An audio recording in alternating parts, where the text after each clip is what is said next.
Turtleand woke before dawn to the soft chime of his cloud-tram pass. The tram, really a ribbon of light in the sky, linked his rented capsule in the Knowledge Quarter to his studio in the Cloud Office Park, and every commuter on board carried the same sleepy urgency: slides to finish, code to push, lessons to grade. The conductor bot whispered ridership facts as they glided. 5.5 billion citizens now roam this city, each on their own schedule. By 6:30, the tram dove into the first rush hour. Gen Z riders peeled off toward the social plazas, hoverboards flashing holographic stickers. Millennial managers stayed on, eyes darting between smartwatch pings and discounted grocery ads that followed them through the cabin. A retiree couple, silver surfers clutching oversized tablets, headed for the memory gardens, where yesterday's family videos looped beneath blooming data trees. Turtleand disembarked at Dock 12, Productivity Pier. His office floated above a server lake. Inside, avatars from 3 continents were already co-editing the quarterly report. He slipped on his headset, felt the hum of shared bandwidth, and the day's first file merge rang like church bells across the lake. Lunch meant a detour through Marketplace Mile, a cavernous bazaar where courier drones wove between virtual stalls. Turtleand watched a pop-up shop bloom, sell out, and vanish in under 10 minutes. 2.5 billion weekly shoppers kept this street in permanent festival mode. Silent Phelan, amid the bustle, a low-bandwidth scooter sputtered to a stop, driven by a mobile-only newcomer from the city's shadowed edge. They scanned price tags in light mode, conserving every kilobyte. A sudden swirl of neon smoke rolled overhead, ad clouds algorithmically shaped to his browsing history. Turtleand tugged his privacy cloak tighter, dimming the colors to grayscale. Around him, others did the same, while some shrugged and let the colors wash over them. Concern about data harvesting had fallen this year, the analyst said. Privacy fatigue. But Turtleand's cloak, a gift from an activist friend, reminded him not everyone had surrendered. Work shifted to teaching. Turtleand moonlighted as a mentor in a coding guild inside the Grand Knowledge Library.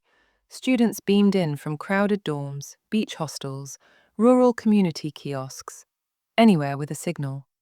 One learner's feed stuttered on 3G, frames freezing every few seconds. They apologized, explaining the village's lone tower was under repair. Another tethered through a low-orbit satellite, latency high but dreams higher.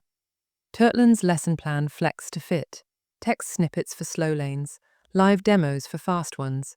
He'd learned to design for bandwidth, the way architects allow for earthquakes. Evening drew him toward Entertainment Arcade, where gamer guilds, streamers, and music halls converged. A colossal screen projected the finals of an esports league. 3 billion gamers cheered in a dozen languages. Beside the arena, a sidewalk news store flickered, its headlines fighting a haze of rumor smog. Fact-checker drones darted through, pinning clarifying notes to false claims. Some citizens paused to read, others, exhausted, turned away. News avoidance had become its own survival instinct. Turtleand met Hare, a documentary podcaster, outside a VR theater. Hare was gathering voices for an episode on digital inequality, recording the stark contrast between this blazing boulevard and the dim back alleys beyond the signal tracks.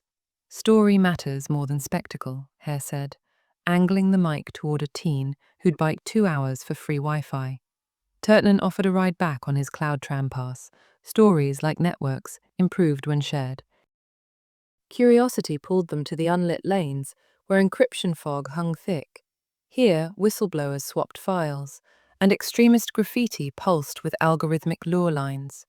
Patrol bots and malware pickpockets dueled in the shadows, while a grassroots mesh network lit improvised lanterns overhead. In a cramped cafe, a cluster of elders huddled over loaner tablets, learning to send their first secure message. Digital literacy volunteers guiding their hands. Hope flickered brighter than any neon. Near midnight, Turtleand and Hare climbed the city's northern ridge, a maintenance catwalk above redundant fiber. The skyline stretched infinite, plazas still humming, knowledge spires glowing, dark zones brooding in silence. Satellite constellations stitched new paths for the next million newcomers. Do you think it will hold together? Hare asked. Turtleand considered the overlapping rhythms he'd witnessed, the commerce throngs, the study circles, the protest caravans, the quiet concessions to fatigue. It's less a single city than a living archipelago, he said. Pieces drift, others bridge. Whether it thrives depends on how many of us keep weaving those bridges. Below them, another tram glided by, filled with creators editing tomorrow's stories before today was even done. The rails shimmered, connecting districts seen and unseen, as the digital city rolled onward into its uncharted dawn.